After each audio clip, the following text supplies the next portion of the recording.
ouvir todos? Sim. Sim, sim. Okay. So, thank you very much for everybody that is present on our third webinar of Takeoff Algarve conferences. First of all, thank you for the acceptation of our invitation for our four guests. We will have today Enrico Berardi, is a business angel from the Algarve, with the first intervention. Then we have Francisco Carvalheira, which is a teacher and an expert in luxury brands, giving his perspective. Then we will have Professor José Mauro from Rio de Janeiro, Brazil, talking about the perspective of the consumer changes due to the crisis of the pandemic.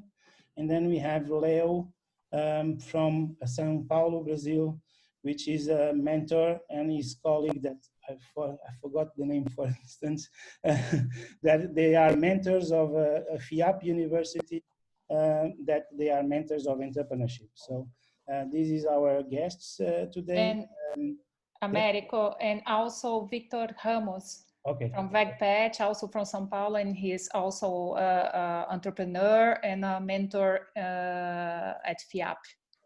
Victor, I'm sorry, it's just, I'm not getting younger. Okay, so first of all, my first word, thank you, and in the name of ISMAT and iShip, that is the research and in entrepreneurship and innovation department that I coordinate. Thank you for your acceptations, and we know that we are going to have lots of experiences and knowledge by your presence here. As I said, I'm going to make a very small initial presentation because I want to make the statement what is Takeoff Algarve conferences and what is iShip. That is what we are launching with these 2 months webinar conferences. I will make my best to not take all of your time. I just want to know, are you seeing my screen, the presentation? Mm-hmm. Yes? Okay. Yes, that's fine. Yes, okay. That's fine. Thank you. Thank you. So just a few words. So iShip is a new organic unit in ISMAT University in the Algarve. It's a unit that I'm coordinating with lots of teachers on the team, like Vanessa and like Gabrielle, like Susanna. And it's the organic unit that takes care of the research, everything that has to do with academic research, but also innovation and entrepreneurship. So in this sense, we have we are starting, we have ready to start receiving entrepreneurs, startups in our incubation center that is ready to open the doors according to the pandemic opportunity that let us open the doors. At the same time, we are launching a project that has to do with innovation entrepreneurship in the community of Portimão, but not only Portimão, all the city councils around us and the region. So this is a three-part unit that we want to support the effort of ISMAT University to become an entrepreneurial university according to international standards. So we created this webinar series. We call it Takeoff Algarve. We want to help the region in this moment to take off of this crisis that we are living in and see it as an opportunity to fly again and to navigate again in better waters. So Takeoff Algarve, it's a transdisciplinary webinar series because we want to talk with experts from all over the world and our teachers. We want to talk about everything, every subject, every knowledge area, so that we take good insights that we can transfer knowledge to the region to help on this moment and to the regional entrepreneurs and business people that we can help by supporting with some knowledge that we also gain with this webinar series.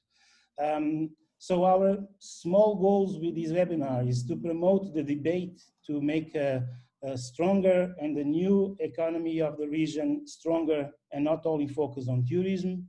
We want to make an ignition of new and complementary economic areas that must be developed on the region. We want to collaborate with the developers and the entrepreneurs of the region to rethink tourism and to rethink the Algarve as a product and a service and experience. We want to think innovation in a sustainable approach so that we can help them on restructuring the activities. We want to anticipate trends and scenarios to help decision making. We want to understand what is expected as changing in consumer behavior due to the times we are living. We want to identify what is really the new normal that everybody is talking. So everybody's talking new normal, but what is the new normal? And we just want that is not the same as usual. So we're really hoping for a new normal, not the same as usual normal. We want to contribute, and this is a very important point of our positioning. We want to contribute to help the small and micro-sized enterprises of the region, that is most of the enterprises of the region, to help to have a rebirth after this opportunity and this crisis. For doing that, we want to help to develop the tools to support new routes of navigation, safety, but also creative ones. And we want to incentivize social, technological, and creativity innovation in the region. This is our goals with the webinar series Takeoff Algarve. Today we are talking about energy of imagination, creativity, and we see it as, in Portuguese, is the launch of our incubation center, iShip. We see it as desencoragem, and in the Portuguese word desencoragem, there is courage. And so what we're looking for is that creativity give to us the courage to do something in these difficult times. Regarding creativity, our name iShip, it means that we stand for innovation, imagination, and we stand for generating insights and ideas for the region. We want to build an entrepreneurial mindset within all the stakeholders of the region. We promise that we can help to cope with storms of creating new businesses and to reshape actual businesses. We know that we need to do that by believing and building creative culture in the region. And we know that we have a role to do that, because creative culture means that it needs to be sowed, watered, carefully sustained, and the region needs creative focus. Because we also understand that creative culture can be the life support system of the organizations every time, but nowadays even more. And because only creativity and creativity motivation and passion will help also the companies and the entrepreneurs to face today's complex and competitive scenarios. And we know that creativity also can help that the target consumers of the Algarve can see us as an innovative region and innovative companies. So we want also that in the end of all of our efforts, we can be seen as innovative, disruptive tourism providers and not only follower of trends worldwide. And to do that, in our DNA, in our core, an iShip core on research, on innovation, entrepreneurship is design thinking and design doing. It means that we really believe that we need to create creative confidence, a human-centered approach, transdisciplinary approach, collaboration and co-creation. We want to make a focus on, we want to be makers and help people to do something, to make something, and we want to create not only an ecosystem, but a living system that can enhance and can help to manipulate these difficult times to the right track. Very shortly, because I also saw it at, yesterday, our center, our research and our center are divided in three areas. I'm sorry. So in the center, we have the incubation center that is providing, let's say, the services to startups. But in the two opposite sides, we will have focusing on the academic, on our university, to help to build the persona, build the entrepreneur within our students since they enter the university. But it's very important, as I said, in our model that we also look for the community. And we want to build a more innovative and a more entrepreneurial community. So in our project, what we also want to do is that we look at people that didn't have success on the first entrepreneurial proposals. We want to look at people that lost the track with the pandemic crisis, and we want to tell them, come back to the place where you can renew your ideas. We can help you to rebuild your ideas, your business models. So we are really focused on also bringing to the core of the iShip people that need new routes for their lives. And I think we call it second chance. It's we help everybody that also is a little bit lost with this time to come back and have a second chance, because they know much more things than the normal entrepreneurs. Just to finish, we have a plan on doing this. We are not doing casually. And it means that we have a vision to impact the region and to transfer knowledge to the region to develop more innovation regarding the tourism at the Algarve.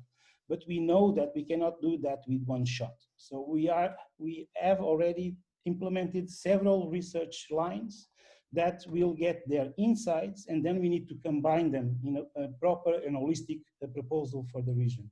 So we're starting with a project connected with understanding behavior and understanding the perception of safety in the Algarve region, in the Algarve target groups, the consumers, so that we can understand what is changing. We also started already a research line on creating creative culture. And at the same time, we have research line on smart technology, on business modeling and services and experience, and new leadership and management models that can help the region to create leaders that can lead innovation in real. And so it's an holistic vision, but in order to get results, we need to do different types of research and then combine them with the meta-model analysis to understand, okay, from all of these research insights, this is what we need to do in short, medium, and long run. So we are not doing casually, we're not doing intuitively, we're doing research-based to help and impact the region on transforming itself and becoming more innovative. So this was the message that I wanted to put in the start of our webinar. This is what we aim with iShip. This is what we aim with our incubation center. This is, let's say, the framework of what we are doing with our guests in all the webinars. So for starting, I will invite Enrico Berardi. Enrico is the responsible and the creator and the founder of the Business Angels Algarve. Is a very experienced manager, CEO, is an experienced investor, and I think we should start. It's good to start this webinar by listening to the capital, by listening to make money goes around, the world goes around. I'm sorry.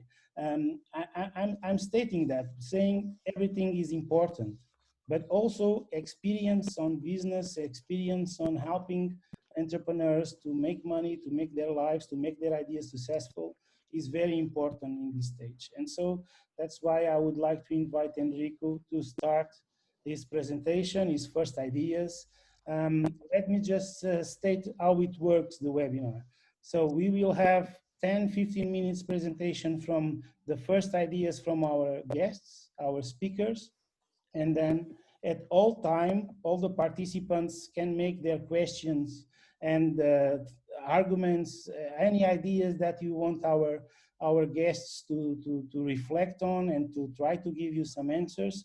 Please write it down on the chat of the Zoom platform, so that we can start and we can give these questions to our guests. And in the end, if we have time, we also can give the micro to you to also give your thoughts and your ideas. But first, let's start by Enrico. Thank you for accepting our invitation. And it's very important that you are with us. You is one of our partners on developing iShip. And so it's a very pleasure. It's too much a pleasure for us to have you here. So Enrico, please, you can start your presentation.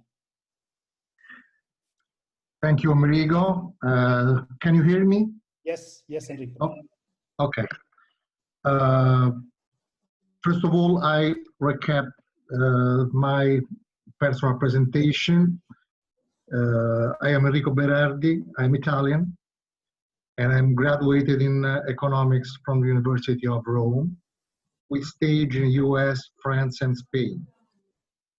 I am a manager specializing in turnaround and special situations, and I work in multi-large companies in different business sectors, according with private equity and venture capital funds. As has been said by Amerigo, now I live in Algarve, where I'm co-founder of a business and organization named ABBA, which aims to enhance the business ideas of the territory, but also to support local entrepreneurship with equity, but above all with the experience, know-how, the international network of our angels. Today, with you, I like to take a quick look at the expectation and investments opportunities in the post-COVID-19 era. Also reporting the studies, solutions, and ideas that were born and are still developing in Italy. I start from Arthur Schopenhauer, a German philosopher of the early 1800s, who wrote a famous question: is it crisis or change? Investor, manager, and businessmen in general, as first idea, tend to answer this question with the first option. It is crisis. Because when faced with an uncertain event, the best strategy normally is to stand firm, defend position, and see how the situation evolves before any kind of reaction. Unfortunately, today, it is clear, and we all understand, that we are going through a turning point. Therefore, the most correct answer should be change. There are events in the history of the humanity that can radically change the normal course of it. We have known a pre and post Twin Towers since 2001.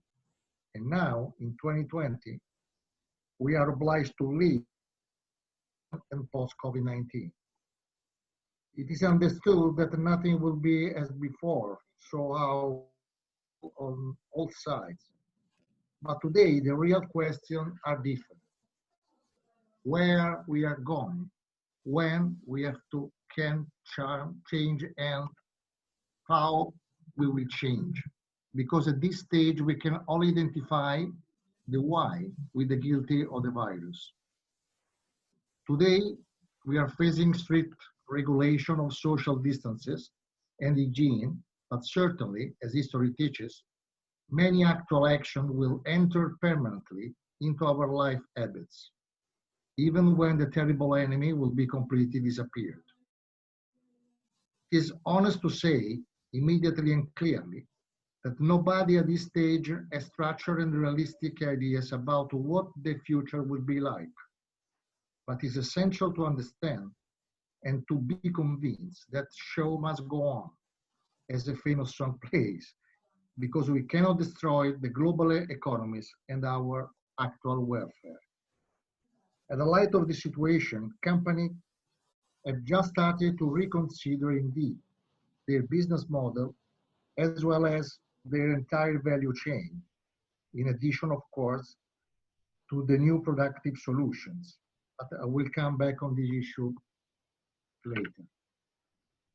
Anyway, the basic point of the management attention and consideration today are, first of all, the new customer needs, in terms of present and future needs, of course, because they are certainly different since 3 months ago and will change more and more in the near future. The second point is distribution. By now, home delivery, as well as quick delivery, but mainly online purchases for obvious reasons, have become fundamental for all of us. Third point is mobility. Both of the people and goods have to be considered in this kind of point. The new solution will be the key factor for many sectors, including, of course, tourism. The fourth point, digital tools, both internal, for instance, in terms of production processes, and external, as said before, for distribution markets. This is another fundamental element of growth to overcome limits and generate business opportunities. On this point, it will be necessary to pay the maximum attention, resources, creativity, energy, and efforts in the next near future. Fifth point, the contents of services into the products in terms of customer experience and post-sales activities. The sixth point, the inclusion of any kind of business within specific innovative ecosystems, which can also generate synergies and greater opportunities of profitability. Last but not least, the seventh point, the new form of work, like smart working or rather home working, and therefore new ways to evaluate job performances, from hours worked to output generated. In other words, it will be easier to reward merit without any limit of prejudices of gender, race, and color. This is a complete revolution in many countries, including my one. Let me say personally, finally. In Italy, but I do believe that the statistical samples could be similar also in other European countries. The initial market researches clearly indicate some guidelines required by the post-COVID-19 consumers for their next consumptions. These analyses immediately indicate the large variation in the customer's value scale. More food, more health and fitness, more experience, and more social commitments, but less consumerism, less value to material products, less fun, and more proximity tourism. In short, the magic formula can be in future summarized in a simple and easy concept. People more than things. Please don't forget this point, because it will be the base for the future investment in terms of private equity area. Just giving you another example, we are seeing from many sides a greater demand of safety. But often in the common language, this request is directly associated to protection without any distinctions. Instead, the difference between the two concepts in terms of businesses is substantial, because safety must be granted by the entity that provide products and services, while protection is under the responsibility of the individual consumers, both in terms of manners and intensity. The difference is simply the cost involved and who have to pay for them. In this perspective, it is not a matter of little importance. With this fact, I want to say that also the operative cost of the companies will be strongly reconsidered and evaluated. Today, no budgets and/or business plans have more value or meanings.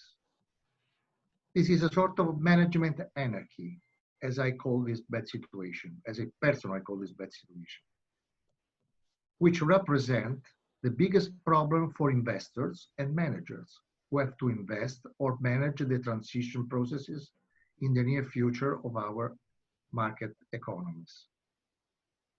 And what about the startups? More and more, they will be great protagonists of the new world. They are the real fuel of change. Nevertheless, their fundamental paradigm must be certainly modified from innovation without any kind of limits, as has been done by now. They have to move to transformation and change. It is a development of mentality and strategic objectives to be achieved also in the shortest time is possible, because time will increasingly be a critical factor of success. So we have to take care in our present and future business that time to market is extremely important for the success of our investments, because a different moment would really represent a huge difference. In addition, this change will be, however, made with ecosystem between companies, be they current or new startups. Therefore, the new strategic commitment will be to build these ecosystems or to innovate those already existing. Again, this is another very important challenge to be won. One last piece of my personal advice is to take also into consideration elements like cooperation, sustainability, and solidarity, because they will be central elements in any development or new business project.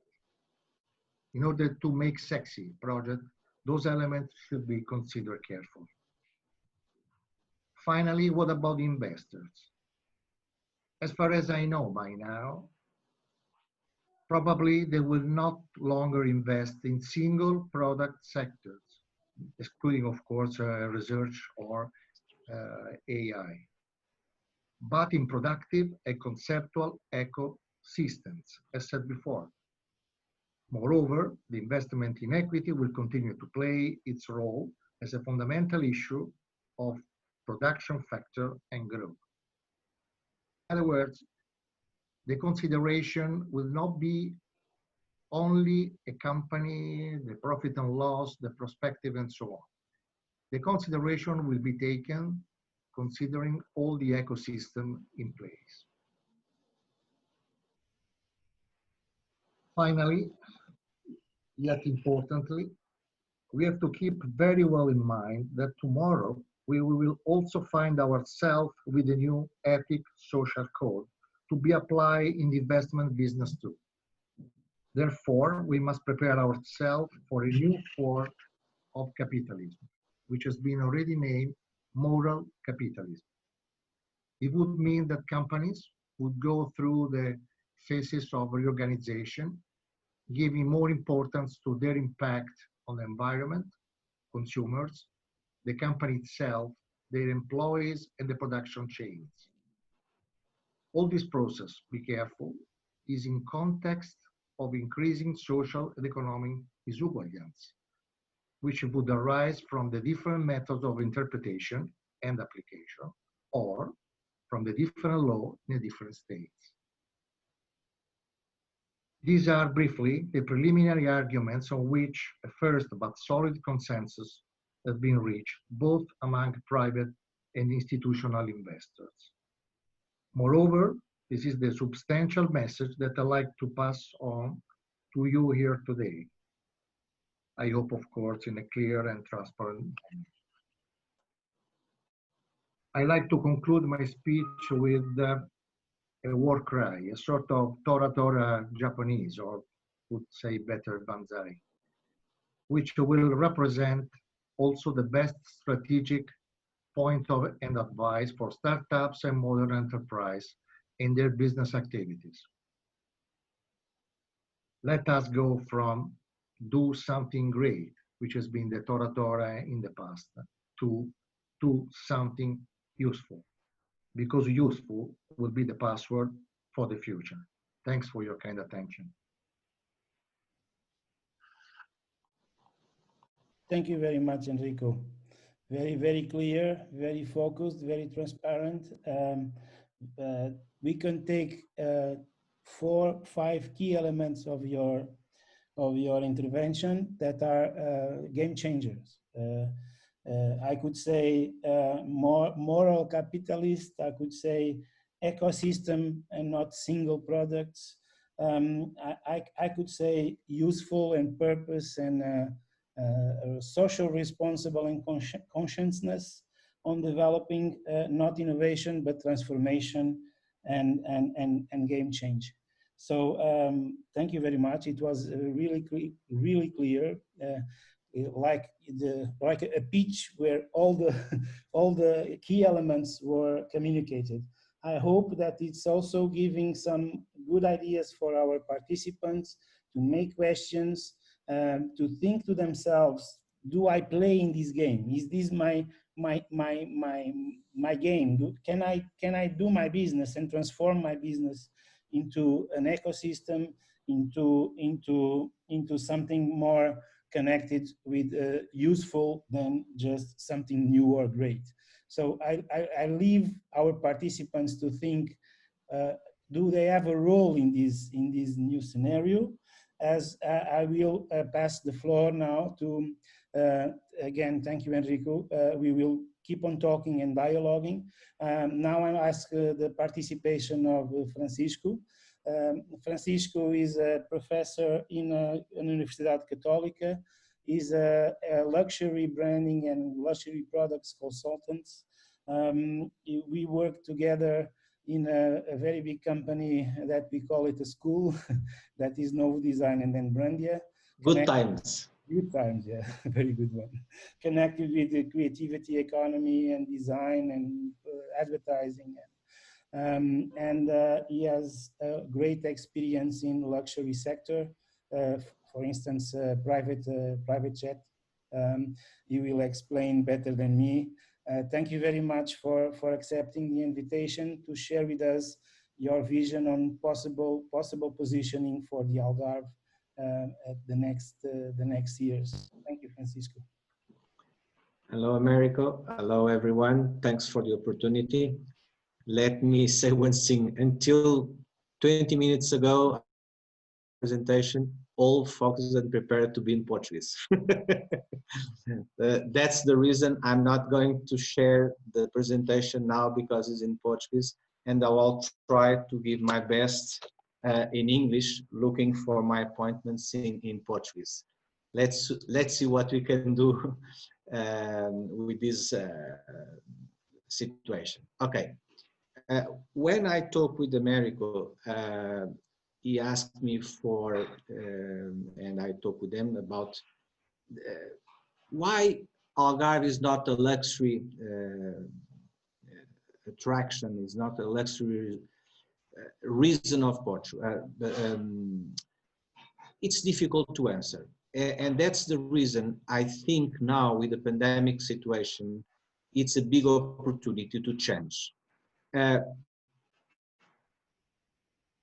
The first topic is, America said, we see the pandemic crisis as an opportunity to also do well. The much that has been done badly has been corrected on time.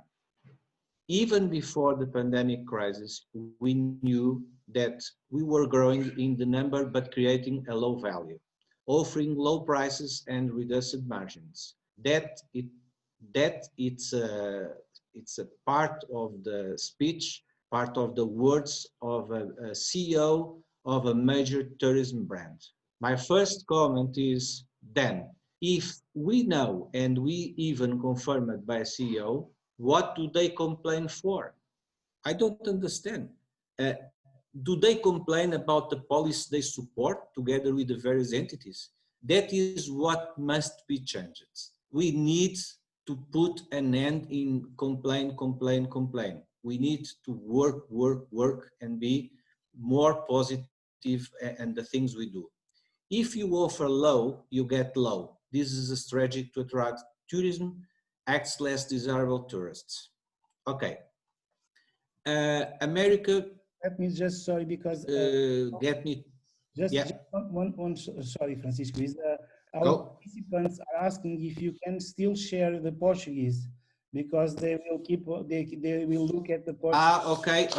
Okay. I can share. Okay. That's a good idea. Thank you. You go on. Okay. Let me see.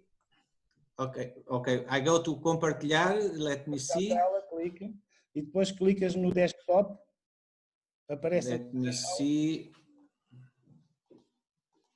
Okay, it's down, yes? Yes. Share screen, participant, leave meeting, where it is? Share screen. Mute. Share screen. Share screen, ok. E agora clica no teu próprio desktop, onde o icon tem desktop, ok. Agora já estamos... I think... Okay.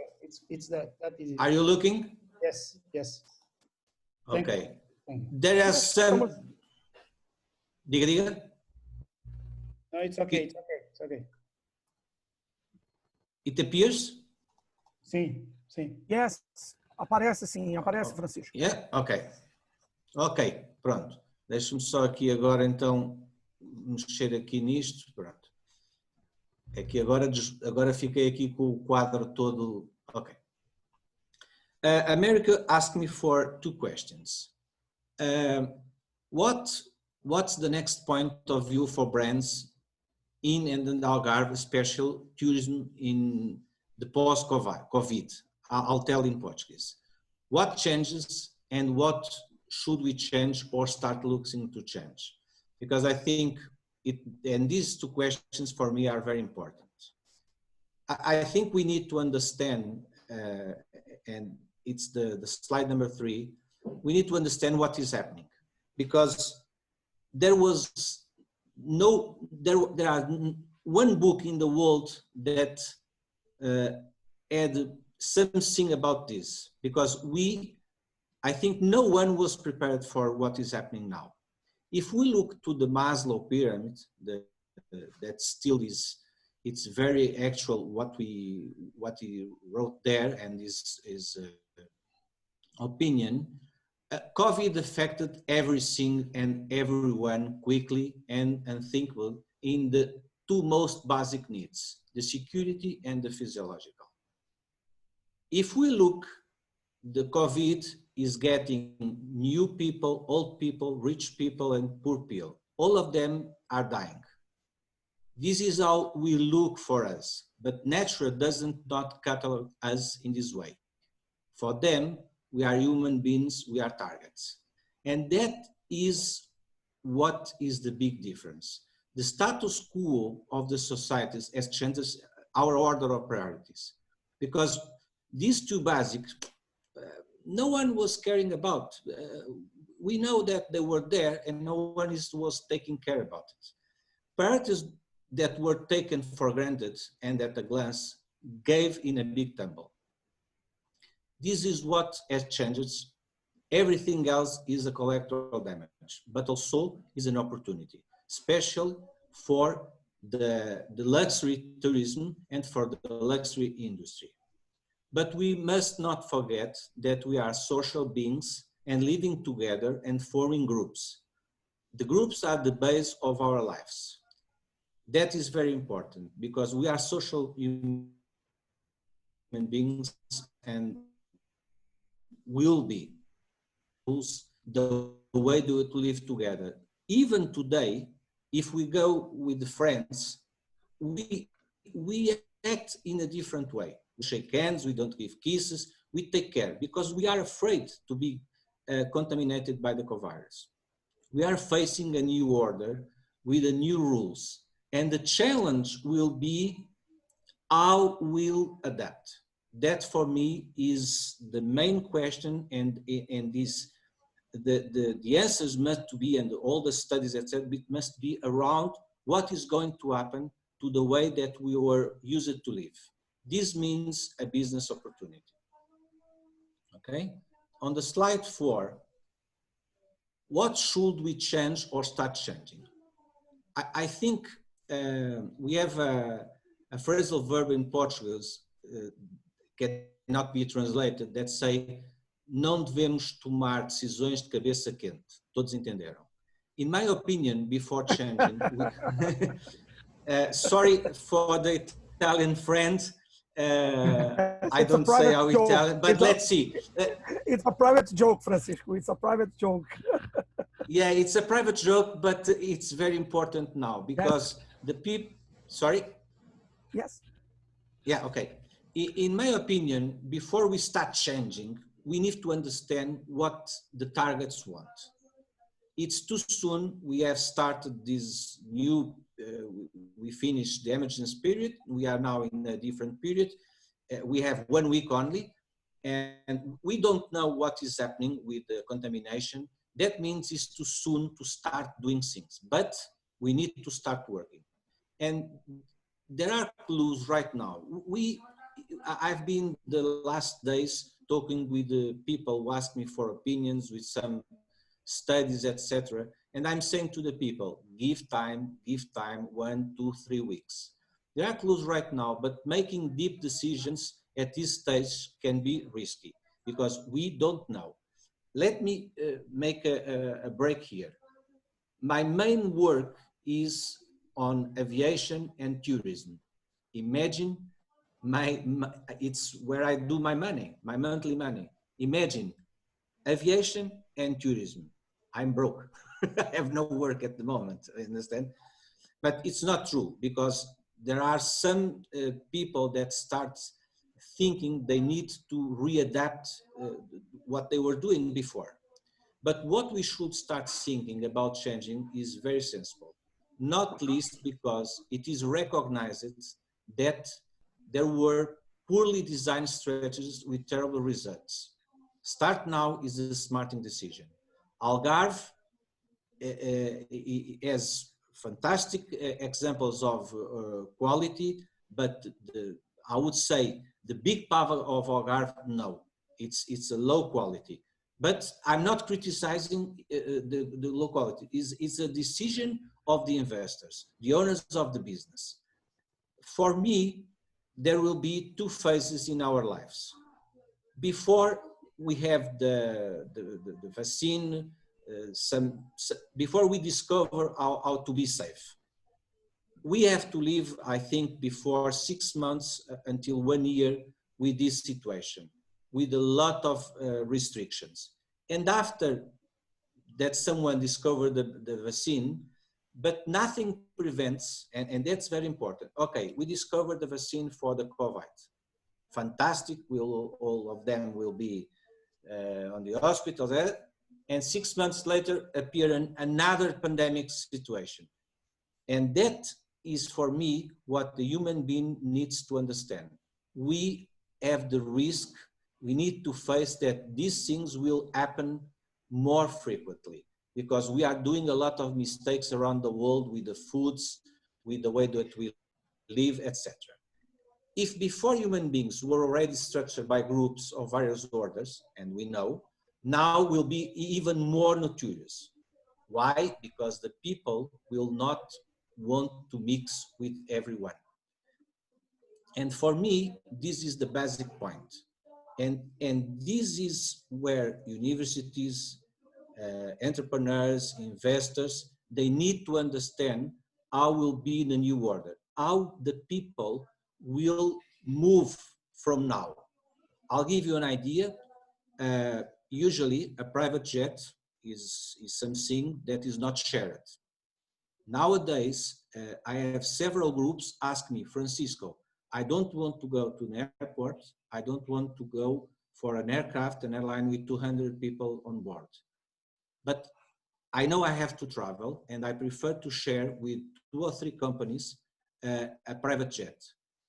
That is an idea, is something that I know and people is asking. People is trying to find new ways to continue their lives, because we need to continue our lives. We need to start working, we need to start investing, etc. I think this is the main points we need to think for a new order. And of course, that for me, the moment COVID brings to Algarve a fantastic opportunity to rethink what they have been doing. Even myself, I have a home in Lagos, and I know very well, because I have a home at 20 years in Lagos, the land of America, and we have been talking about how difficult it is to do something in Lagos with quality. Okay, I think the most important thing to do is is to do have will, and we want to change. I think we can have ideas, do beautiful PowerPoints, do beautiful Excel spreadsheets with numbers, etc. But we ourselves in our interior, we need to be convinced that we want to move forward. We want to do. That is what makes people moves. Okay? And what we want to change, we need to understand. We want continuous on the quantity philosophy, or we want to go for the quality philosophy. They don't work together, honestly. Or you have quantity or you have quality. Okay? And for me, this is the central issue. Algarve needs to decide. They can have both, but they cannot have it both in the same place. Because people, even before they don't like to mix, for the new era, people will not mix, that is for sure. The most important agent is in the change is have the entrepreneur businessman. I think, and sorry to criticize Portuguese businessmen and entrepreneurs, they're always complaining about the government, about that. No, they need to fight, they need to sing, and they need to have strength to make the things change. They cannot expect from political people that do miracles. I'll give you an example. As long as the city councils heavily depend on the construction license revenues, what will happen? The quantity will dictate the rules because they need this money. And that's the reason we see Algarve with the like Albufeira, etc. It's unbelievable, okay? What happened? I'll give you an example. A Ryanair aircraft who brings 200 English people to Lagos. I will tell you, a family in a private jets 1 week in Quinta do Lago expend more money than these 200 guys, and they don't destroy the bars. The way will necessarily to be is, in my opinion, there is only one to thing, is to raise the average price of the bed. It's the only way. If I charge more, of course, I'm choosing better clients, wealthy clients. But to give more, but we need to understand, if we increase the prices, we need to give more quality, okay? And start stopping building examples like we see in Algarve. They don't have minimum conditions in terms of restaurants, parkings, access, roads, etc. We cannot live, okay? And there is one thing for me, it's the big problem of Algarve, that is the Algarve lives in 4-5 months per year. The rest is stopped. This is very, very bad for the people in Algarve because they work for 5 months and after that they go for the unemployment, they receive the money from the government and then don't work. That is very negative if we want to do better and we want to move for a high quality tourism and luxury tourism. And there is one thing for the businessmen. They need to provide more training and they need to pay good salaries because you get what you pay. Okay? Now, talking about can we do a luxury Algarve? I believe yes, because we actually presently we have good places in Algarve, Quinta do Lago, Quinta do Val do Lobo, in Lagos they are building now fantastic places, etc. That's the reason Portuguese, when we want, we do it. We first have to build, but there's an important thing. I cannot move for luxury without do some homework before. And the homework I'm trying to explain is we need to start building in Algarve a destiny of high quality. High quality is let's see, is the stage before you go to the luxury. If you build a high quality destination in the 80% of Algarve, the next step will be the go to the luxury, because luxury is the last step of to achieve what we want to do. We cannot move from the present for the luxury situation. Of course, in the places that luxury today exists, no problem. Today, the Algarve, in order to have the destination place of luxury, there are an important thing. Luxury demands that you work systematic and on the long and medium term basis. Sorry, but luxury is something that takes time to build. You cannot go and you do. It's not only build a fantastic 6 diamonds luxury hotel.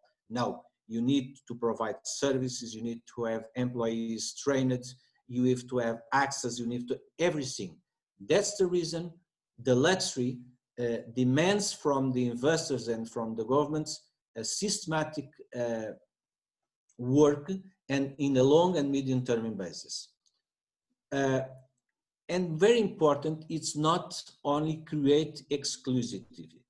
It's very important that more than create exclusivity, it's make feel exclusivity.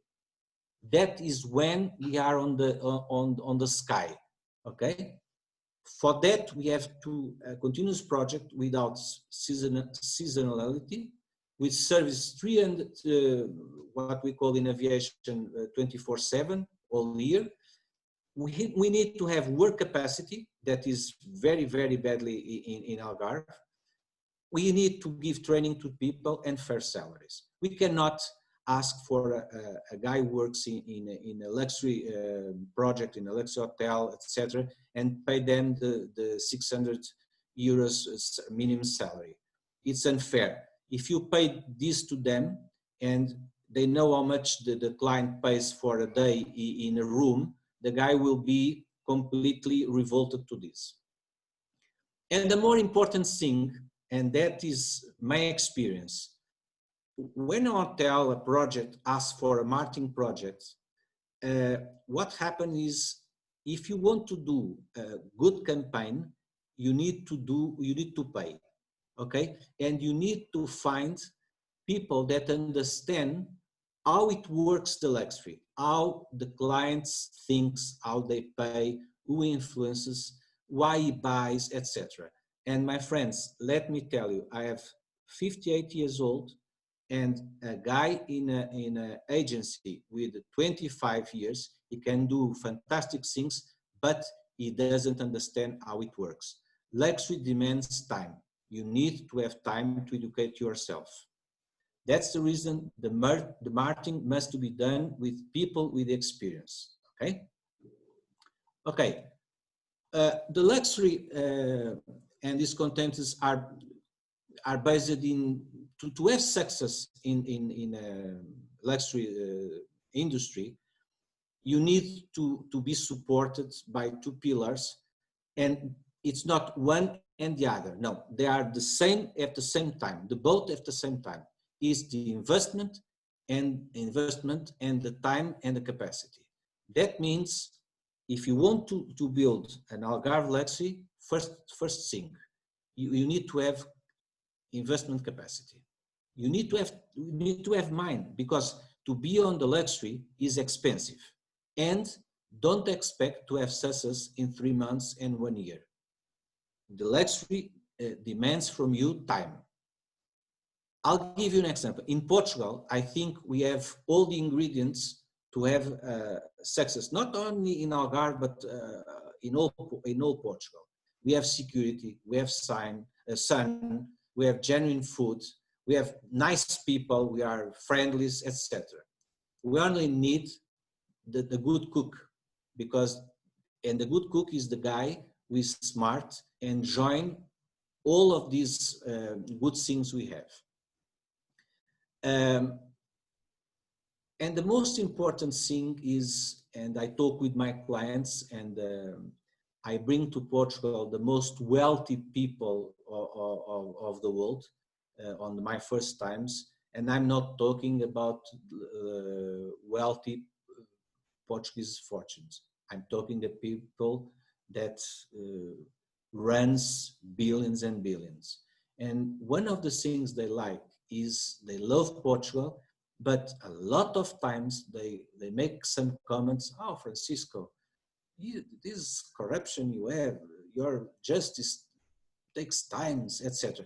This is not good for us. We need to change this, because this is the idea they have from Portugal.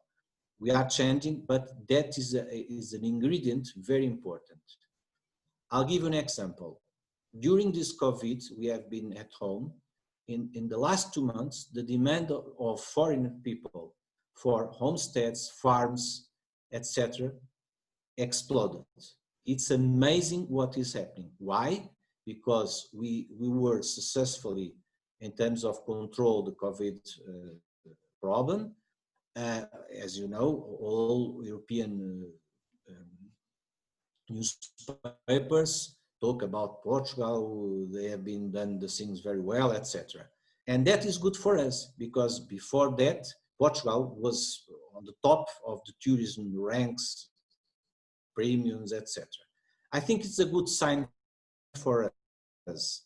And I think we need to take this opportunity because now is the time. And let me tell you one thing. When we talk about top clients, if you are smart, and that is one thing I learned in my life, if you work well and your clients are happy, you don't need to, how I say, you don't need to waste a lot of money doing beautiful campaigns. No, don't worry. If you work correctly and you deliver what you promises, they will recommend you. And when you get a referral from a client who is happy, that means 50% of your sale is done by your client. That means your ability is increasing a lot. And this is the way that these groups, these targets, they work. I'm sorry. Yeah, to finish. Yes, because I think I'm going to finish. Yeah, go. We need to go to the other speaker. Okay, just to wrap up. Okay, please, Francisco. Sorry. Okay, it's only 1 second. Can I finish? Is my last? Can I go? Okay. Okay. Let me see. The moment to change is now. The luxury buyers will have no problem in paying, but with a commitment to quality. They want the genuine quality, and they will give an enormous value to the service, to the security and the privacy. Luxury will not be mega parties. That will not happen soon. I'll give you 2 examples and to finish. The Faro Airport do not have an executive terminal.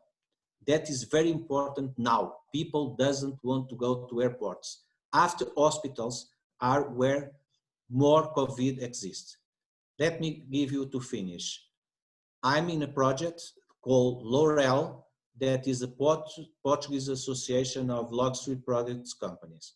We are now giving the first steps to help the luxury in Portugal. For luxury brands, Portuguese luxury brands, we are going to make a campaign, and we are going to open all Portuguese who wants to enter in the luxury business with projects to help them to get success. We are an European association in Portugal. I will be the developer of this association. Please, if you need something, America has all my contacts. Sorry, but I had no time to train in English, and because I'm working in Portugal, and I'm working in Portuguese with my presentation and reading in English. Okay, take care. Francisco, thank you very much. And sorry, I understand completely your stress of translating directly from Portuguese to English. It was we could understand very well, so thank you very much. We take a few good insights from you also. I just would like to pass the floor to José Mauro. I like that, for instance, it's not normal on the mindset of an entrepreneur, a young entrepreneur that wants to build a startup, even if it's a technological startup. I don't see it too often that the ideas are focusing, for instance, on this niche market. Normally, they feel that they were going to save the world with another Facebook app. But in all the experience I have in several places, running seminars, it's not on the mindset of people that this is also an opportunity. This is also where entrepreneurs and business people can make money. It's not only for just a few guys in the world that can build luxury brands, luxury services, luxury products. So why not to challenge our young entrepreneurs and our entrepreneurs with a second chance that need to refocus their lives to think about how can I take advantage of this niche market, because they will keep on traveling. They have the conditions, they have the safety, they have the money to have safety. If we give them a few conditions, like Francisco is saying, they will come here as an elective place, as some of them are already coming to Portugal and to the Algarve. So this is also why we wanted Francisco to share the ideas with you guys. So we all have to think about how can we do it. And for sure, it's a decision-making time, like Francisco says. It's not that we are talking about these issues that is obliged. It's a decision to make. Do we want to keep on mass market, or should we all take the opportunities to create a niche market of luxury, very well structured from the beginning? That is the challenge Francisco brought us. Thank you for your insights. Americo, let me tell you one thing. I'm going to say in Portuguese. Conseguiram fazer o download da apresentação? Manda-me por e-mail que é mais fácil. Então faz-me só um favor, então eu vou-te mandar por e-mail, está bem? Para ti, América, e depois tu fazes, está bem? Olha, eu não sabia que era para fazer, portanto não vai uma grande apresentação, coisa que é contra os meus princípios, mas pronto, é o que foi possível fazer. Obrigado, Francisco. Okay, José Mauro, it's time to challenge, and in order to present José Mauro, the best person to do it is my colleague Gabriel Patrocínio, and I asked Gabriel Patrocínio to introduce his good friend, José Mauro, to which I thank you very much to be here, José. But Gabriel, please introduce our next speaker. Thank you, Américo. Well, José Mauro, as Américo said, is a very good friend of mine. He's a professor from the University of the State of Rio de Janeiro, and also from Fundação Getúlio Vargas, the School of Business in Brazil. He is a professor from the Executive Masters in the FGV. He is a psychologist from origin, having his academic career developed in psychology from undergrad to the PhD. And he is a specialist in consumer behavior. And in that specialty, we have worked together, giving trainings and workshops and consultancies for companies, mostly in Brazil. And it is a pleasure to have José Mauro with us today to talk about consumer behavior in this post-pandemic scenario. Okay, well. Thank you so much, my friend. Thank you so much, Gabriel. And a very good rock. Rock singer also. I have two bands, two rock and roll bands. So thank you so much, Gabriel. Nice to meet you again. My pleasure to be here. Américo, thank you so much for the invitation. Susana, also, thank you so much. It's a pleasure to be here with Professor Francisco, Professor Cavalera, Professor Enrico. Nice to meet you.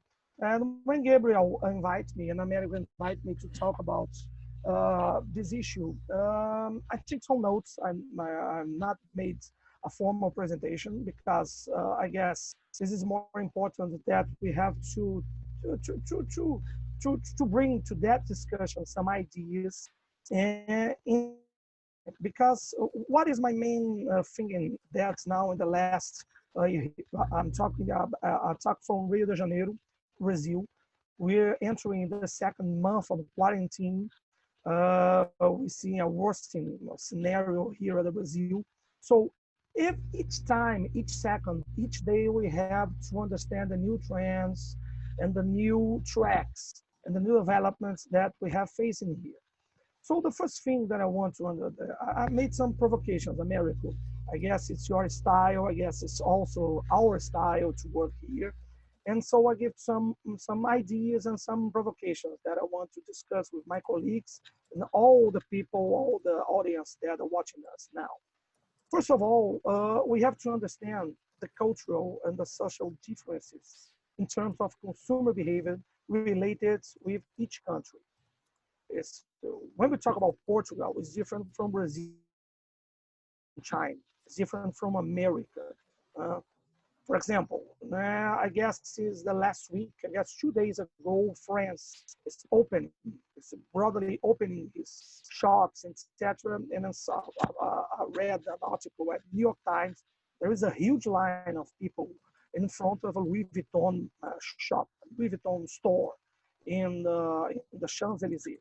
And there is another kind of observed behavior similar in China, especially in Beijing, especially in Hong Kong. People are there is a very different reaction from that kind of a social isolation and social quarantine. I have to stress out about that. If I talk about Brazil, it's different from Portugal, it's different from Algarve. This is the first thing that I want to discuss here. Having this time, we have to back to basics. We have to understand, have to connect with the customer. We have to invest more and more in marketing research and in qualitative approaches and quantitative approaches. We have to understand what is the tracks, what is happening inside the mind of the consumer. The second thing that I want to stress out is the differences between social classes. For example, in Brazil, we have a lot of poor people, a lot of people that have less income. They are striving to survive, but also we have an elite that are working at home. They are privileged because they have no social contact with other people, and they have a lot of income to spend. The only thing that they are expecting is to open the shops, to open the tourism, open the leisure, open the travel. So this is important to understand. We have social differences. Which kind of tourists, which kind of customer we bring to Algarve, for example. It changes, not changes. We have to track this kind of modifications in customer. This is the second thing that I want to stress out. Have to invest, we have to understand what is the meaning of the tourism, what is the meaning of the leisure. We have to take in mind that people are 45 days, 60 days at home. People are anxious to be in social connection with others. Tourism and leisure are related to that kind of experience. People want to relax. People want to some kind of a positive experience. We have to understand that tourism and leisure are products and services that enhance this kind of experience. So this is the first thing that I want to stress out. We have to invest in more qualitative and quantitative approaches to understand the meanings of what is tourism, what is leisure in terms of the customer behavior. This is the first thing that I want to understand, that I want to stress out. The second thing that I want to bring to that discussion is tourism is the new leisure. We have to stress out. Tourism is the new luxury. People are traveling abroad. When we talk about Brazil, we talk about America, we talk about China, the internal tourism in European Union. Tourism is the new luxury. It's more affordable. So we have to understand which kind of customers Algarve can bring in the near future. The people with more income, less income, which kind of services, which kind of products can we develop to reconnect with that kind of a customer? This is the second thing that I want to stress out. Because of that, because of what? Because we have now in the huge crisis of confidence in terms of providers and in terms of the customers. This is very important to understand. Please, Francisco, be welcome. Please, be welcome. Please. Yeah. There's no problem. I have to add it. It's my pleasure. Yes, Mauro, I agree with you. The big problem today is the confidence. The people is afraid. Yes, yes, people are afraid, but people are very anxious, and people want to be social connected. Now, in the morning, when I was preparing my intervention here, I was reading an article from the Atlantic magazine. It's an American magazine, very famous one, and it's written by an epidemiologist from Harvard Medical School. And he made some similar, if you want to, I can share it on our chat here. It's very interesting because this article stats some comparisons between the HIV crisis in the beginning of the 80s and now the COVID crisis. And the first reaction was to what? To block.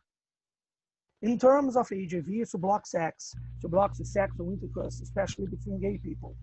And in the development of the pandemic of HIV, people start to understand that the problem or the better way to deal with that situation is not to prohibit, not to avoid the social contact or sexual contact. That we have to deal with that, less harming the effect that people are suffering that. I guess is one of the solutions that we have to stress out in that situation, which kind of the collateral damages or managing the collateral damages to deal and to return in faster times to the tourism and leisure that we have to provide confidence to people, especially for customers. People are anxious. For differently that my Enrico talk, I guess people talk a lot about a lot of a minimalism. People talk about the customers are returning to basics. No, I don't think so. It's much earlier to think about that. I guess people wants to reconnect. People wants to spend a lot, especially people that came from the elites, because that people are working on the Zooms, people are working at homes, people receive their income, and then people are crazy to spend that. It's like the American says, the lipstick effect, or some kind of a self-esteem or the confidence kind of consumer behavior. People want to spend. This is a more important. The question is, how can we handle to articulate this kind of a demand, repressed demand for leisure, luxury, self-esteem, self-confidence? So which kind of a services, which kind of experience can we offer to that kind of a customer? I guess it's very important to understand. The first thing that I want to stress out, we have to provide safety and confidence for all the actors in the value chain of tourism and leisure. We talk about the providers and we talk about customers.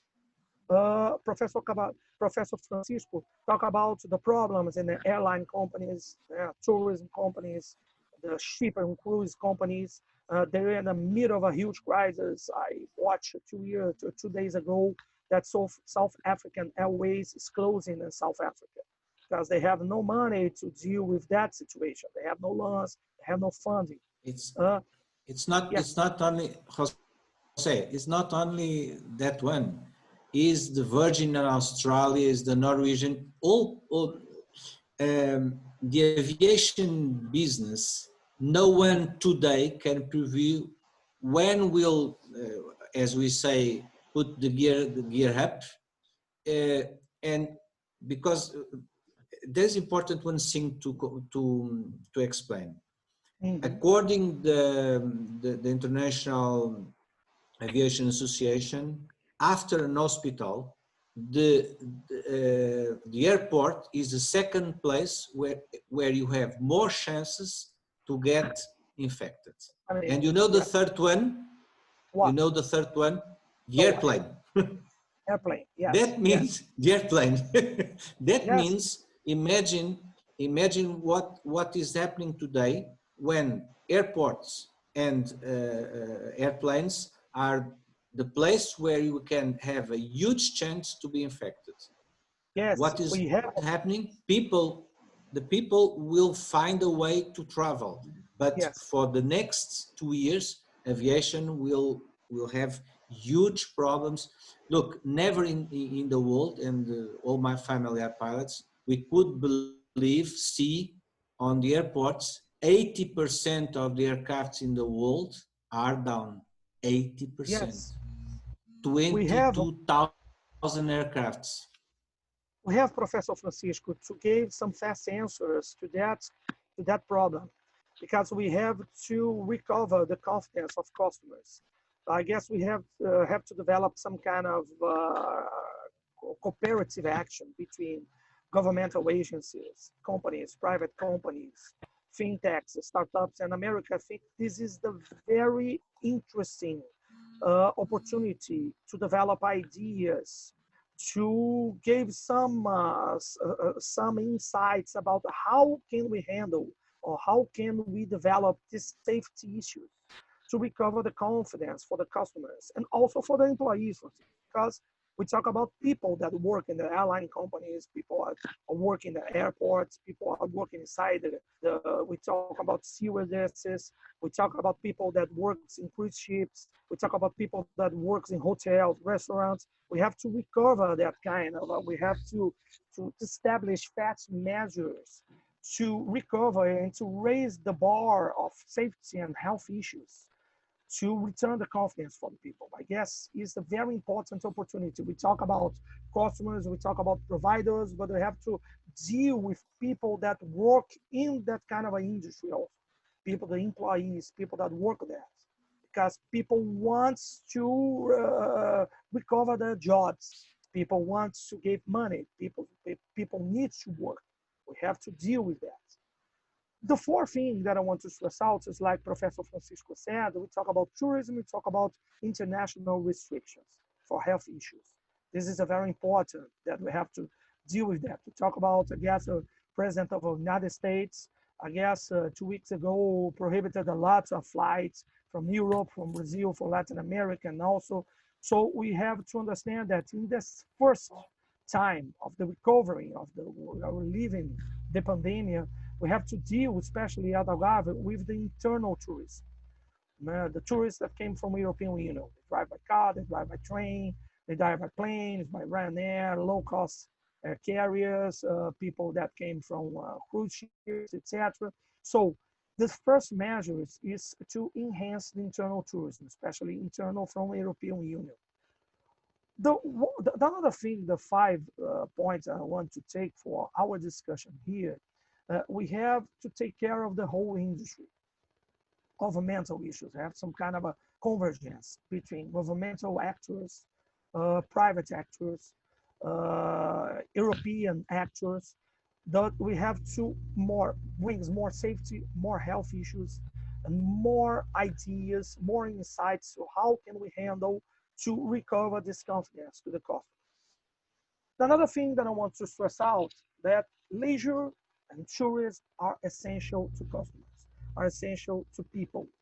I am a psychologist, like Gabriel said. We are not made for social distance. We are not made for no social interactions. We are very social.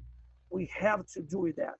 I don't know in Portugal, but in Brazil, we are in the 2nd month of the quarantine and people are very anxious. We talk about a lot of what? We talk about a lot of domestic problems, domestic violence inside the households. We talk about mental issues also, a lot of people that are in burnout situation. So leisure and travel and tourism are the very huge opportunities to people to decompress, to people very, very interesting and very pleasure experiences. So we have to deal with that. We have to reinforce that. If you want to recover the tourism industry, have to recover that. Have to reinforce that issues. Social connection, mental issues, mental health issues, leisure, luxury, and confidence. So we have to implement which kind of a new ways of communicating that issues to the customers we have to develop. I guess this is another opportunity that this kind of startup, this kind of entrepreneurship initiative, like the iShip, have to deal with that. Have to do, how can we develop new ways to communicate with the customers? How can we develop, communicate these health issues, social issues, leisure, social interaction, social contact? This is very important. And the last thing that I want to bring, to wrap up my discussion and to develop the world to America, to make some of his final considerations, is we have to stress out that people need social contacts. People want to be in touch. So we have to watch it, trends. We're in the middle of the hurricane. So everything that I'm solving is some kind of forecast now is an exercise of futurology. But there is some issues that we have to tackle with that. First of all, we talk about digital acceleration business. This is a very important issue.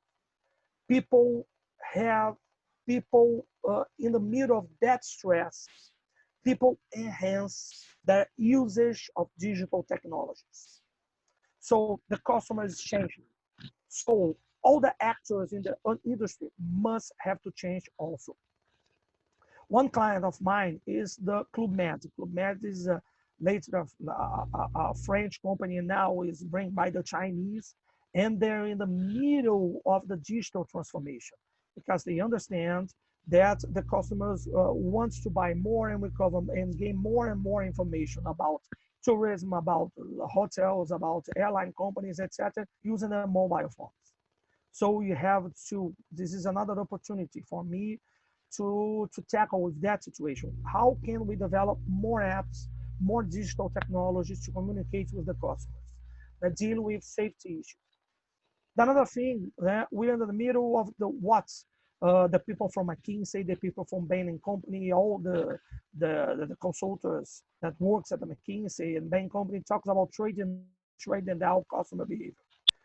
The people are changing for more cheaper products, and the elites are expecting for more expensive products. So we have to track that issue.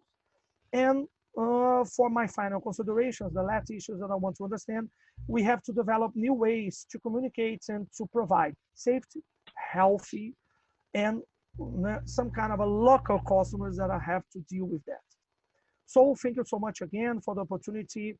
Thank you so much for your attention. I received some comments here. I'm gonna read it. So Americo, this is your turn. Thank you so much for the opportunity. Thank you, José Mauro.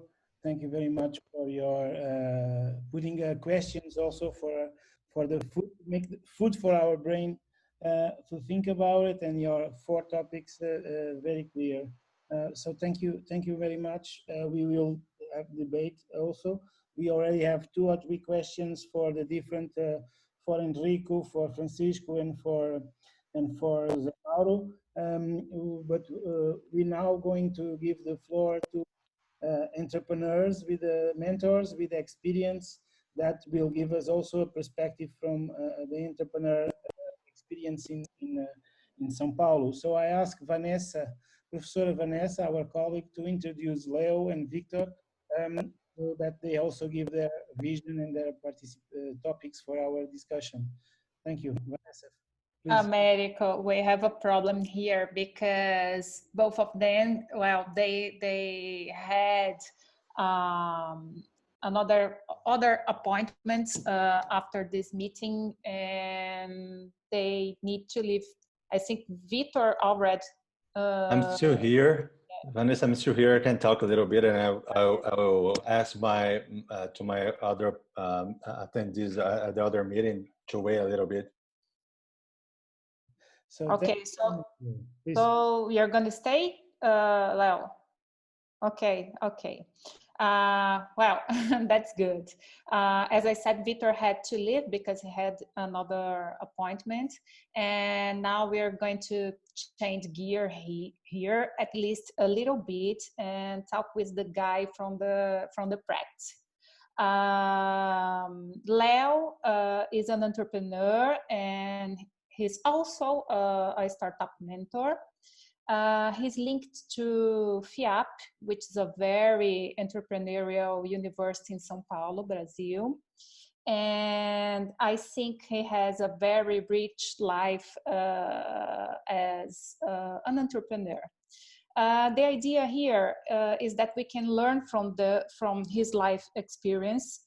Well, I think we know that within the entrepreneurial ecosystem, this type of sharing is very common in order not to leverage not only creativity and innovation, but also so that we can learn from our peers.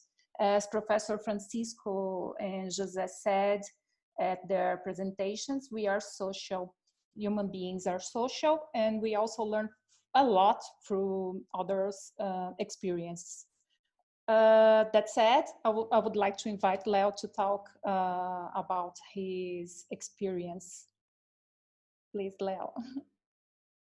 Thank you, Vanessa. Thank you all. So what I have been seeing in Brazil in terms of startups or even innovation, when we are talking about COVID-19 and all this situation we are living, is everyone is angered to reinvent themselves in their business. Obviously, there are a lot of segments and a lot of business that are growing faster these days because of the opportunities this situation and this crisis brought to us. And this is, I believe it's one important thing. There's always light and shadow, and we need to find a way to pursue the line and find new opportunities, even if they are not clear enough. So I think this is the mindset that we see in the startup world, the startup ecosystem. And I really encourage everyone, mentor companies, mentor startups, and students to try to look in this way. So I'm in EdTech. I'm not in the tourism. So I'm in this EdTech segment with my own company, and also at the Brazilian Startup Association, in which I am the director of the EdTech committee. So I have been talking a lot to schools and also to these education startups to try to find a way with all of them in this moment. And what I see in both sides, schools and startups, is so okay, it's hard to deal with, it's something new, it's something we don't know exactly how to challenge, but we need to do something. And empathy has been the word and the attitude that I have been seeing in these late 60 days. And I think this is an important point here that I would like to reinforce for everyone. Well, thank you very much, Leo. Very interesting also, because we may connect with Enrico with the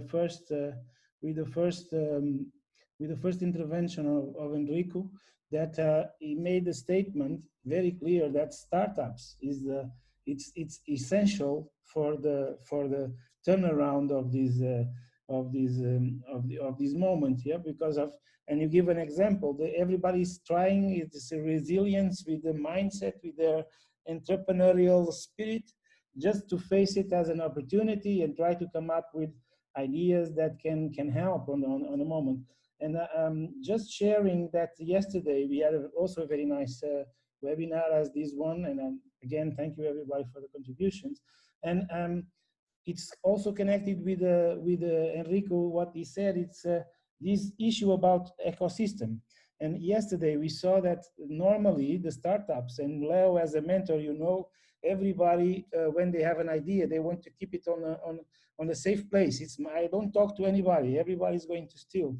And yesterday it was very clear from our guests and from Professor Gabriel that it's not time to put ideas in a special place. It's time to share it. It's time to create together.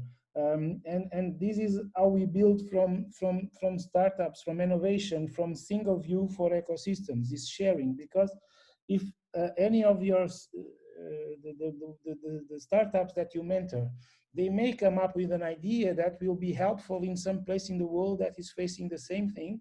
And by sharing, the ecosystem is giving the replies and giving, you know, the support, as Enrico also saying, is giving the social purpose of existing, of being also developing some business, some profitability, but mainly contributing with useful things to change the world. And we have a very good example in Portugal that I don't know if you guys in your countries already have information about. That is the techie guys, the guys from the technology. They created Tech for COVID. And they already developed products, help to develop ventilators. So the entrepreneur of the technologies, entrepreneurs, they come up together and they are creating for the problem, for solutions, for things to do now, but they are doing in an ecosystem. And I think that's what really everybody brought, especially Enrico. And that's why I would like to, for starting the questioning and the debating with the participants, we have a question for Enrico that is from Susanna, our colleague Enrico, that is challenging you to your statement is let's say high superior statement that we need to change and to put the factors like humanity as a priority for our business. And Susanna is asking, how can we, for your contribution, how can you from education, how can we teach young people that are pushing young people to become entrepreneurs? How can really we put them in their minds that this is, and give them the awareness that this is the way? The question is, it's very deep, and I hope, Enrico, you're still here, that you can share with us, because it's not easy to put in the mindset of people that for now, until now, they were trying to be the next Facebook, you know, just I want to create something that is going to make me rich and very fast, and it's the new platform. For I want to create something that is very useful, that is humanity based, and that will give me my reward profitably, and also as a contribution for the development of society. Enrico, can you help us telling what do you think is the role of academia on this mindset change?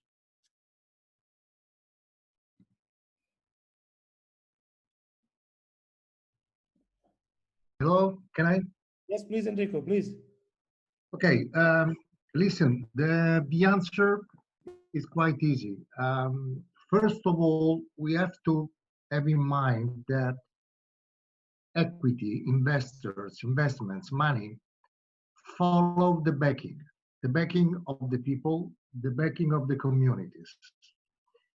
It's quite impossible for the money to make profit without the backing of all the other energies around it. I mean, all the other shareholders as stakeholders. So if the community asks for some new elements, like it's doing now, security, protection, hygiene, consideration of the human rights, and so on, investments must follow this kind of request. On the other hand, while the investors are putting money in some projects, they could put the rules of the game. And those rules of the game should respect the backing. It's a sort of cats. Can you imagine what I am saying? It's a very clear message again, Enrico. So if young entrepreneurs, students entrepreneurs want to be successful on accessing investment, they have to go follow the demand. And people demands different things. Investor will invest in ideas and solutions that provide the demand with innovative solutions, and not what people are not priority now, and the mindset is not there. They are looking for other answers, and those are the ones that investors will have in mind when they make decisions where to put the money. Is that clear? What I said you before, the paradigm is going to be changed dramatically from the innovation, the huge innovation. We are going to the transformation and change. It would mean that my last message has been the money will go where the business will be useful, useful for the community. Because at this moment, the utility is the most important issue that the money could look for. And from our side, from academia side, from our small point of iShip is Math, we will follow that because it's really in our hearts. It's really what drives us also is the purpose since a few years ago. And it's not easy. It was not easy until now that we tell entrepreneurs that purpose, big purpose, and doing something towards solving deeper problems in our society. It was not as sexy before, but nowadays you give us all the elements to become sexy. Yeah? You say you have 3 points for that. You have to be cooperative, sustainable. But the kind of sexy system has been modified in 3 months. Yes, so it's been dramatically changed. That is, it's a great insight from the others, but it's a great insight from our webinar. So I thank you very much. I really hope that I gave an answer to your question. I think so. I think so. Susanna, if not, she will also tell. And we have also a question here from Marcio, because Marcio also asked me previously, and he wrote it down. He said it's a complex question. I do not expect a solution, but it's a provocative. What can we do if the cure cannot be found? In fact, all webinars that I've heard mention or suppose the return for a normal situation, quite different from the previous one, but still normal. However, human beings already went through this. For example, IHV. If we did not find a cure, but we identified a way to overcome and coexist with the disease. Can you imagine the impact of all sectors if we need to live with this heavy condition, coexist forever with COVID?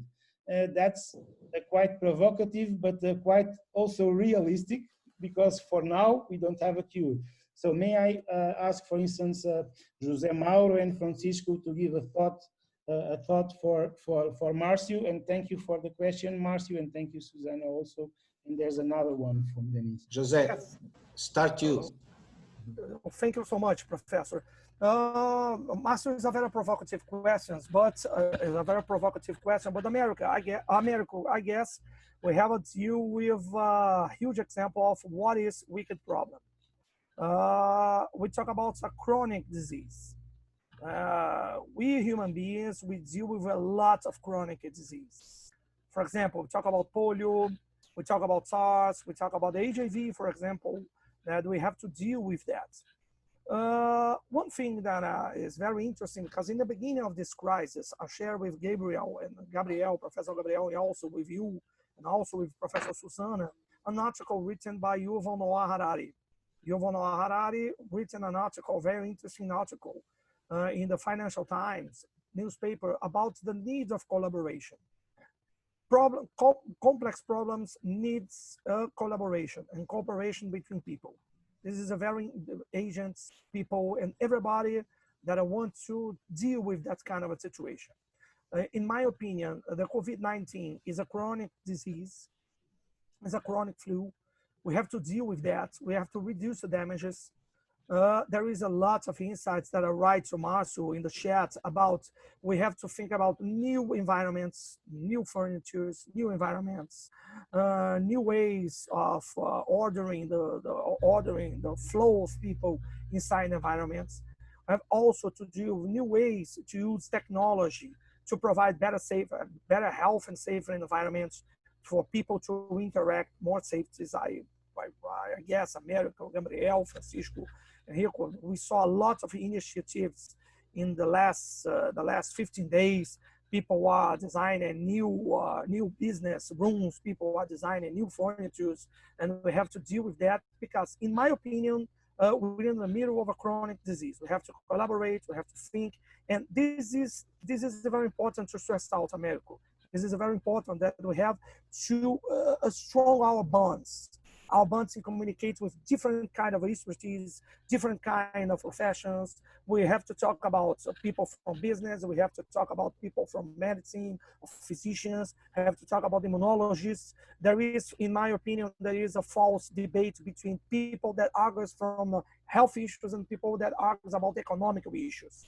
I guess we're in the middle of this war culture. This is a narrative. It's a war narrative. For me, it's a false dilemma. We have to approach that two issues. I don't know if Francisco agrees with me. Francisco, can you? Let's see. Well, first of all, have you ever been in Africa? Some of you with these people? One time. I born in Africa. Angola. Okay. Angola. I born in Angola, but I've been in a lot of countries in Africa. In Africa, the people live day by day. And when these problems happen with all the diseases they have, once a poor guy was my driver, told me, boss, between I eat and I die, I prefer to eat today and I will die tomorrow.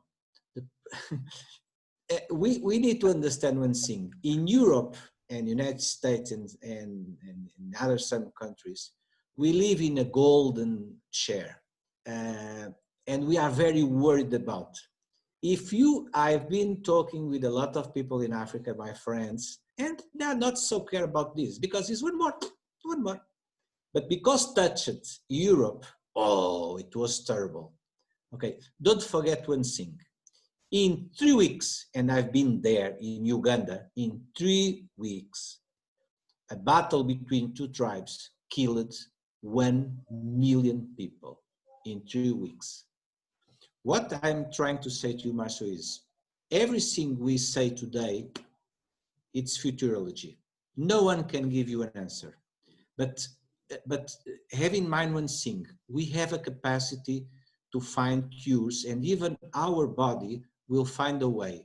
But there is one thing, the show must go on and the people is going to start. Some of us are going to die, some of us are going to survive. But at the end of the day, we need to keep our lives working. And someone said here, but there is one truth. The post-COVID, as I said, will change all the status of our lives. We are having a new era. Let me give you a big, I don't want to say, an information that arrived just 10 minutes ago. EASA, that is the European Authority of Aviation, and IATA, the International Aviation Association, they have been doing some studies and tests in 8 airports in Europe, trying to understand what happened when you go to the airport, you do your check-in, you go to buy some gifts, and you go to your line to board, etc. If they apply all the rules that now are obliged, do you know how much time is a flight from Lisbon to Madrid? Around 50 minutes. Do you know if they have to apply the rules? Do you know how much time I need to be at the airport before board? 4 hours. With this, think what is going to happen. What is going to happen is people is going for the near future, 1 year, 2 years, is going to use tech like a video conference, like Zoom. People will avoid to be in big groups for holidays, for dinners, everything. Our life, the groups will be changed dramatically. Trying to answer to you, no one can give you an answer. No one, I think. We need to live day by day and trying to protect the maximum we can. This is my opinion. Thank you, Francisco. Just a small remark here, showing also what Zemaro is saying is,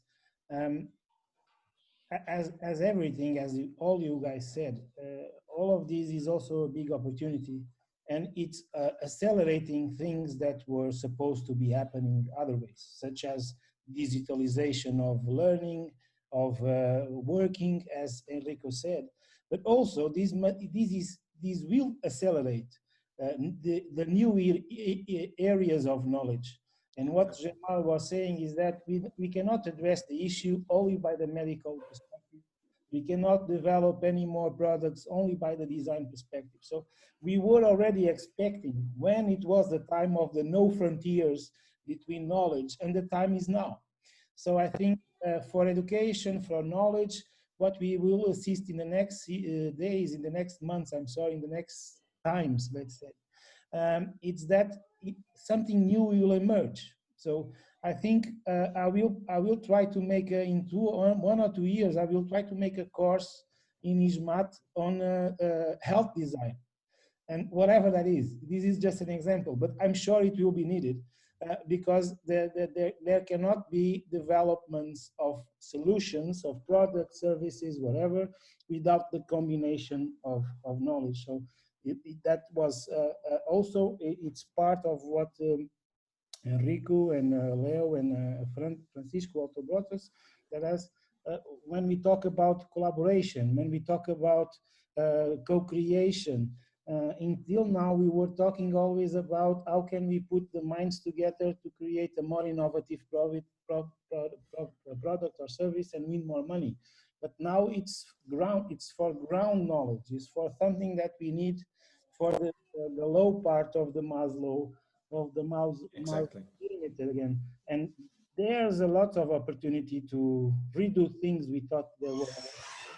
And what this can bring us is that there's new questions. So yesterday, one of our guests says he teaches everybody how to make questions. And now we have a time where we have to know again how to make questions. So José Mauro told us we have to research more about behavior. We have to research more about health perception. We have to research more about the solutions we have for living, for quality of life, for health. And this is an opportunity for entrepreneurs, but for the right purposes. Americo, there is one thing that we didn't talk about, but is very important. With stay at home, and all of us, we are looking what is happening to the pollution levels around the world. They are decreasing amazing. And I think people is understanding that all of us we were treating the planet Earth so badly that will be, for me, a business opportunity, because the people understood that couldn't continue to treat the Earth like we were treating before. And I think that people will take care about when they build something, when they buy something, because the people is very sensitive to this. Yes, Francisco. Yes. Can I do a few comments? About what Francisco has just told us about the climate, how the pollution is going away with people stranded at home. I read a very interesting article by Muhammad Yunus 2 or 3 days ago. He was commenting that we know very well the tools to deal with the economic issues that we'll have to face, but we have to rethink the way that we will go back, or on the other hand, that we go forward after this, because there's no going back. Exactly. This week I was watching another webinar with Mark Stickdorn, who is an author from service design, and he was saying that we cannot predict the future, but we have to create it. But we can create exactly. We can design our future. Also, a very short comment on people are asking how to deal with this, all these restraints with businesses that deal mostly with social interaction. There are two concerns in this case. One of these as we do design experience and services, we know that we need to address the expectations not only of the customers or users, but also to the employees.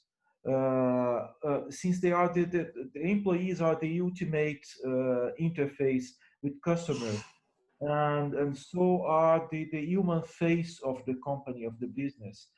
That comes in consonance with what Francisco was telling previously about you have to pay properly the employees in the luxury resorts, otherwise they will revolt. That's the situation. And we have already dealt with situations. For instance, I was remembering one project developed in the UK about called Design Bugs Out. Was a project for healthier environments in hospital.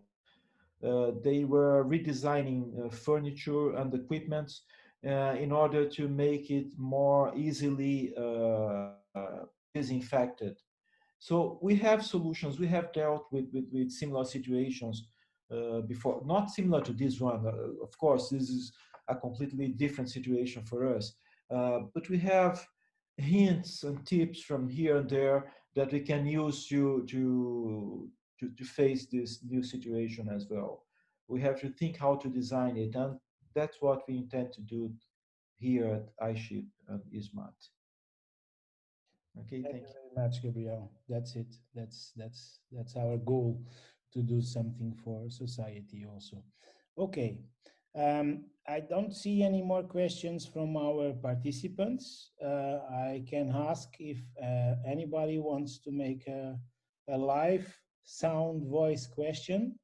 If not, let's say nobody raised the hand. Okay, so I want to thank everybody for being here, especially our guests, Enrico, Francisco, Zé Mauro, Leo, and Vitor. Also to the colleagues that help us put together this webinar. It was very, I loved it. That's the word. I took lots of insights and food for thought. I think my head will not sleep tonight after yesterday and today's webinar. I hope I can come up with some more challenges to you guys. We need to keep in touch, all of us. I think it's the only way of creating an ecosystem. And so you know that you can count with iShip, with ISMAT, for any initiative that you have.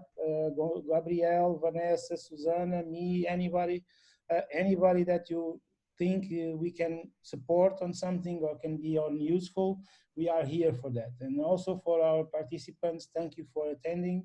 We had very different people from their different backgrounds, students, teachers, professionals of tourism, sociologists. It was a very rich, we had 40 people in the peak of our conference webinar. So thank you for everybody. Tomorrow we have a new session that will be run by Professor Carlos Lopes de Vieira and Ricardo Oliveira with two new guests with the topic, specific topic on tourism only. We have an ambitious program. So if you guys think you can give us more support and the pleasure of being present, please come again and we'll talk about different issues.